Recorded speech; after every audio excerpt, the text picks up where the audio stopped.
नमो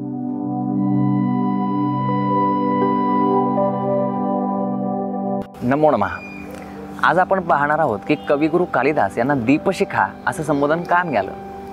कविगुरू कालिदासांच्या काव्यप्रतिमा ह्या हजारो वर्षांपासून लोकांच्या मनाला, रसिकजनांच्या मनाला भुरळ पाडणाऱ्या आहेत। अस्ति कश्चिद वाग् विशेषः या आपल्या प्रियपत्नीच्या प्रश्नाच्या शोधार्थ निघालेल्या कालिदासांकडनं रघुवंश, मेघदूत, कुमारसंभव यांसारख्या काव्यरचना निर्माण झाल्या हे अलौकिकच आहे।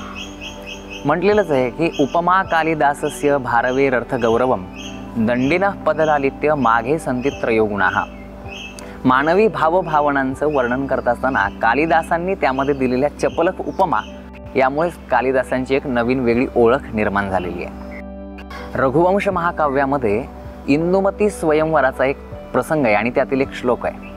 संचारिणी दीप शिखैव रात्रो यम यम व्यतीयाय पतिं वरासा नरेंद्र मार्गाट्ट इव प्रपेदे विवर्ण भावम ससभूमिपाला।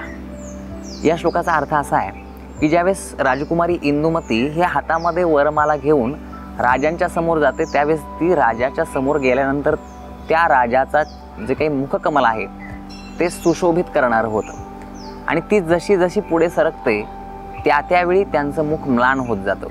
म्हणजे मार्गामध्ये उजळवत जाणाऱ्या अशा दीपशिखेची उपमा कालिदासांनी त्या इंदुमतीस दिलेली आहे।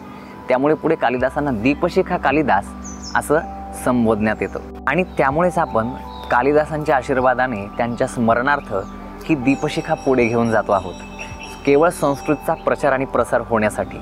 धन्यवाद।